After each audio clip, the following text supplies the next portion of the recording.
What's up, folks? C-Funk has returned.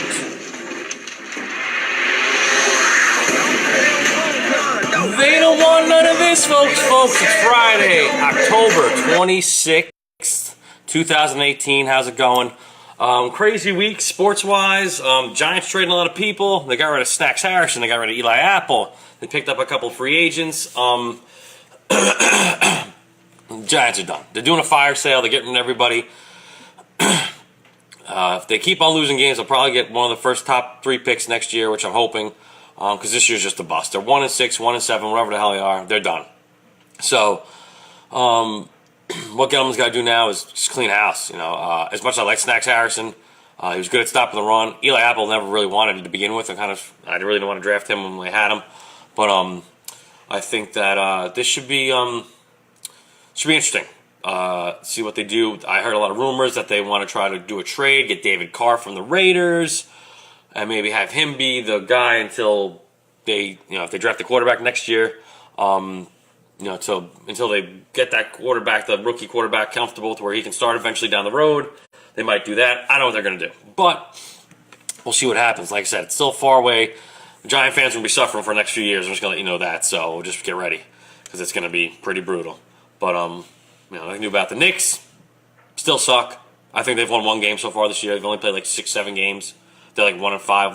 They're just like the Giants, but I wasn't surprised because they suck. Without Porzingis, you still don't got a point guard. Still not going to win. I don't care if you go get they got Kevin Knox, the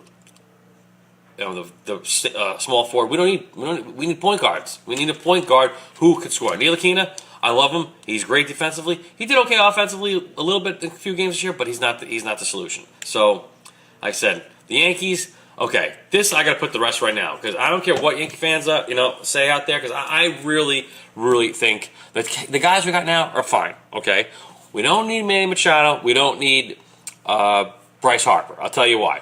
Reason number one, our outfield's packed with outfielders already. We don't need fucking Bryce Harper. Number 2, we don't need Manny Machado because we got plenty of good infielders and guys in the minors. We got Andujar. All right, great. Didi's going to be out for half the season. You put Gleyber Torres at short, put Neil Walker at second, or bring up Ronald Torres. I don't give a shit. I don't want Manny Machado. He's a cancer. And so is Bryce Harper. They're both prima donnas who want too much money, who honestly, I don't think are really that good.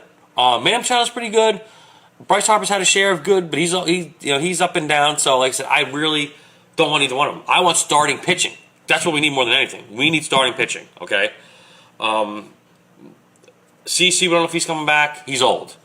Severino had a decent year, but he had ups and downs. Tanaka's getting older, and he's still probably our most reliable pitcher and mostly our game time pitcher. He's probably our best, big game pitcher for Tanaka. And then, like our other guys, I hope they trade Sonny Gray. Get rid of him because he sucks.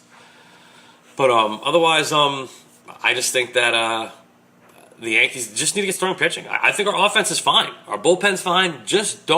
We don't need big players anymore. We got our lineup right now, okay? Think about who we have, okay? If you want to trade Greg Bird, I'm all for it.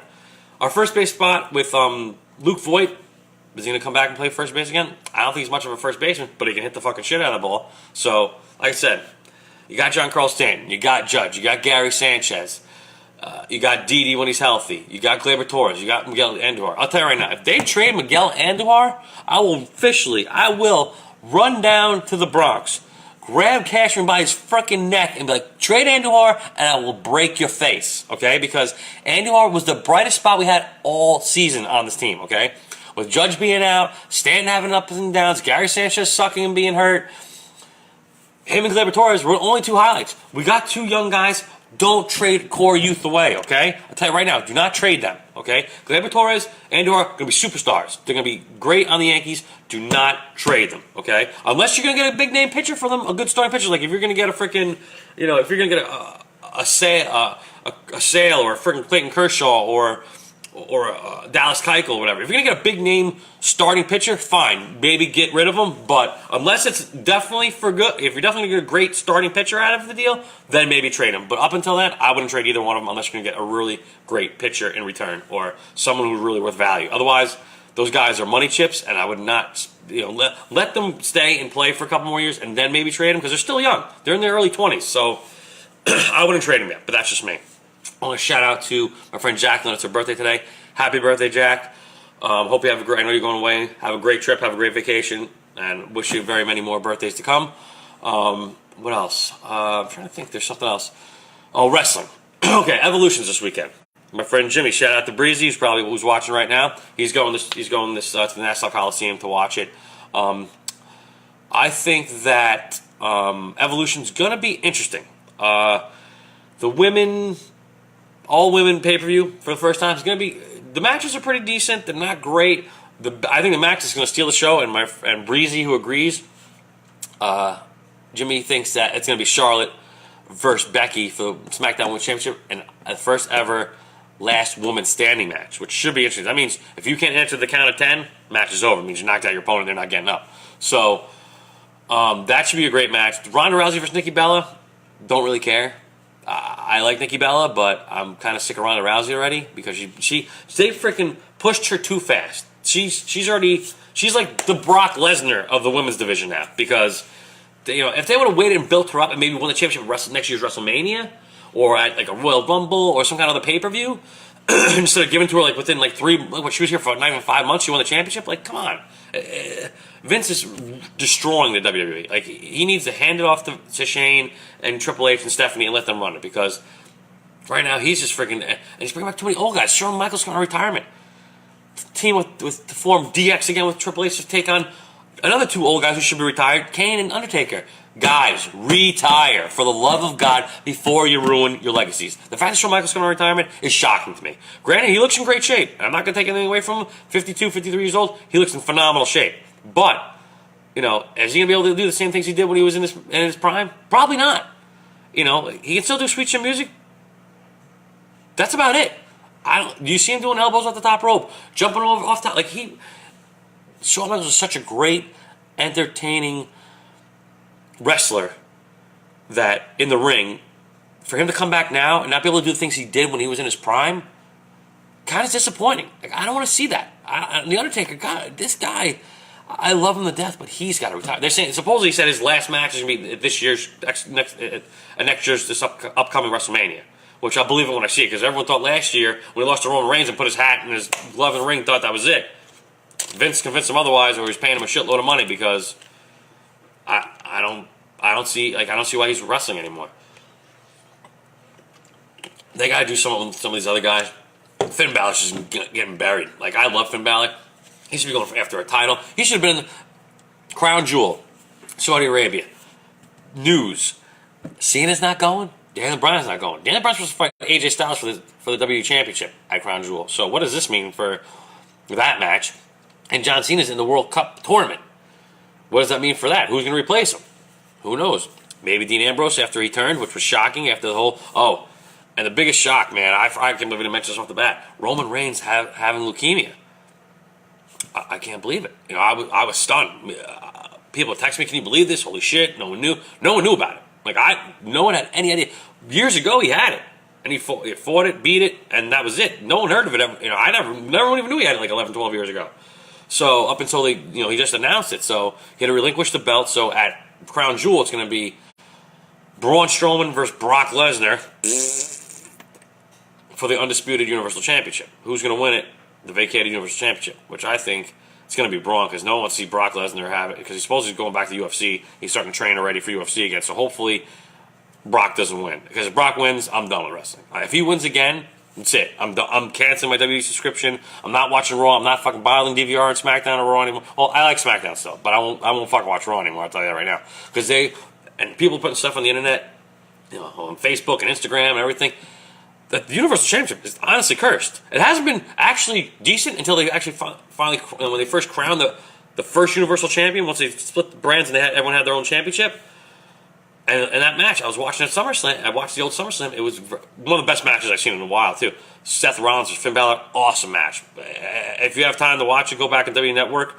If you can find it anywhere, maybe on YouTube, whatever. That match was great. Those guys at the time with 2 best performers in the ring, Seth Rollins, they're both still 2 of the best.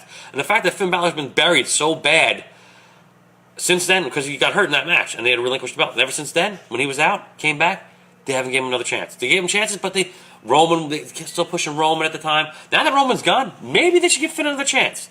Seth Rollins right now is probably the face of Raw. Honestly, him or Braun. But Seth Rollins is Intercontinental Champion already. He's half Tag Team Champions. And with Dean turning on him this past week on Raw after the Tag Team Championship match, I think they did it too soon, number one. At the beginning of the night, Roman announced that he's got to leave because of his leukemia.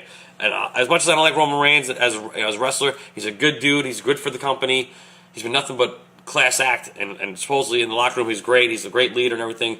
Roman, I wish you nothing but the best and speedy recovery and get back soon. Because as much as I was sick of you, this and that, you're still a great wrestler. You're still a great character.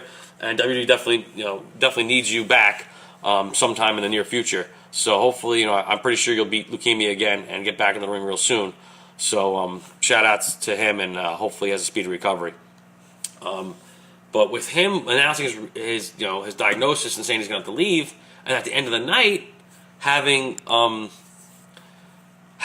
him after they win the tag belts, after they beat McIntyre and Ziggler for the tag belts, Dean turns on Seth. Think a little too soon. I think they could have waited, maybe done it at Crown Jewel for if they had a tag team rematch, or a little bit down the road, maybe before the next pay-per-view, then had the match built up for Survivor Series or for Royal Rumble or something, or whatever the other pay-per-views in between.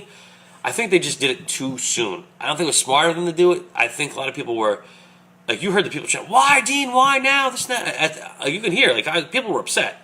I was stunned. I knew he was going to eventually turn on them, but to do it on the night where Roman announces he's stepping down from WWE for a while, was kind of a kick in the face, I think, from Vince to the fans. Dude, why would you do that? It was supposed to be a happy moment. They kind of they won it for Roman after he announced he had to leave with because of his leukemia and stuff. That was kind of a good heartwarming. We're supposed to get the PG era. Now that would have been the perfect PG moment, but you killed it with Dean turning on Seth, which I was stunned at the time. Like I said, I thought they were going to do that maybe a little more down the road. I think it was just bad timing. Did I think that it was going to happen? Yeah, eventually. But was it going to happen the same night their friend announces he has leukemia and he's going to have to step away from the ring for a while? Yeah, I think that was kind of shitty. I think it was kind of a dumb thing that Vince did. I think he should have waited, built it up, have Seth and Dean be tag team champions for a little while, have them have their little tiffs, altercations, from yelling matches and whatever, and then build it up and then have Dean turn on him, down the road. But I think the way he did it was too soon. But that's just me. Halloween's coming up. I'm going to a costume party tomorrow at my friend Larry's house. Shout out to the dog. Can't wait for the party. My daughter, who's 6 and is autistic, as everyone knows, she has loves the new Disney character on Disney Junior called Vampirina. She's a little girl who's half vampire, half human, whatever. So we're doing a family costume, and she's going as Vampirina, my daughter, of course, and my wife and I are going as the parents. I forgot. I think the father's name is Roman or something. I don't know what the wife's name is, but so we're going as it's kind of a family costume thing. So that should be fun. Should be interesting to say the least. There will be pictures, and I'll probably post them. So keep an eye out for that. Yes, Fabrizio, I do agree that Rollins definitely needs every belt because he's had every belt since he's been in WWE. I don't think there's one belt he hasn't had. He's been United States champion. He's been WWE champion. He's been Universal champion. He's been Intercontinental champion. He's been tag team champion. I think it's in his contract. He has to have a belt for a certain amount of time during the year.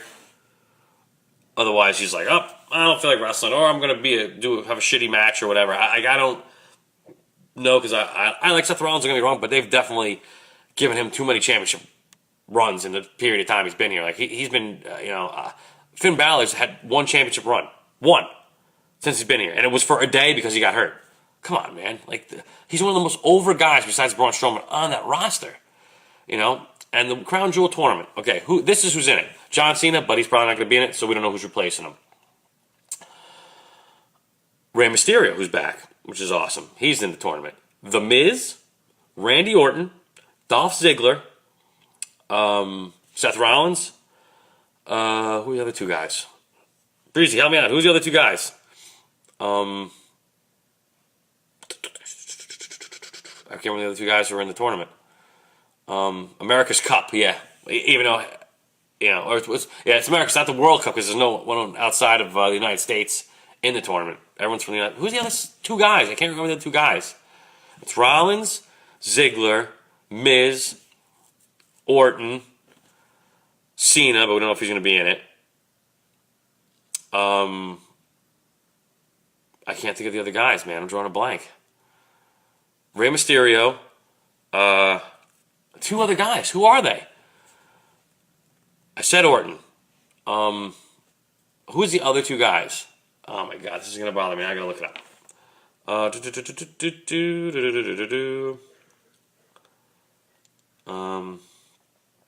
said Ziggler.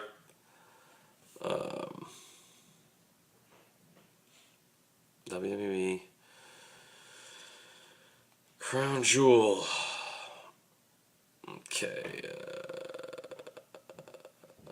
Who's in the tournament? Who's in the tournament? Let's go to the Crown Jewel.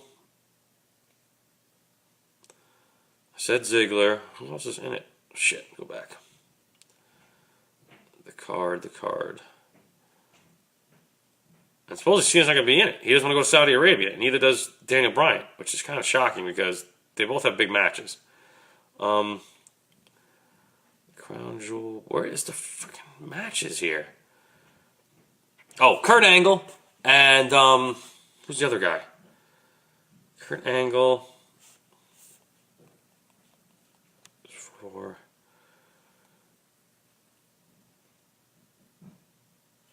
okay. Hold on, I'm getting it right here on my phone.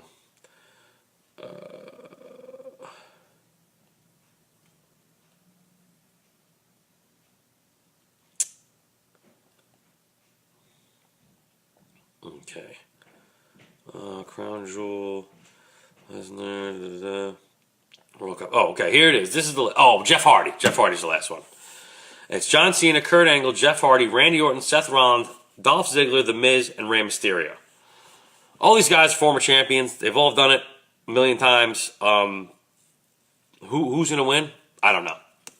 Suppose Cena's not going, so who's gonna replace Cena? Could be anybody. There's got to be a Raw guy supposedly, so it's either gonna be Dean Ambrose, maybe it's Finn Balor. Maybe see Finn Balor get in the tournament since he's not from the United States. He's from Ireland, and maybe he actually wins the fucking World Cup because that would be good for him because the guy's getting shit on. Okay, so I don't know, but we'll see who. And Daniel Bryan doesn't want to go, but he has a championship match against AJ Styles. So I don't know, man. We don't know what WWE's going to do up until this point. Up until it's November 4th, whatever it is.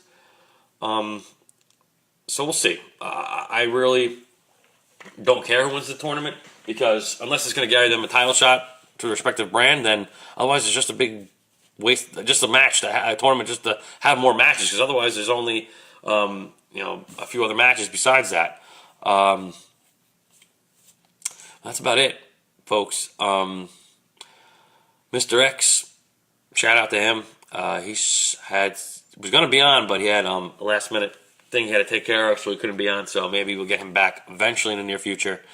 I might have my man Breezy on to do maybe a little Crown Jewel, maybe do a post evolution pay per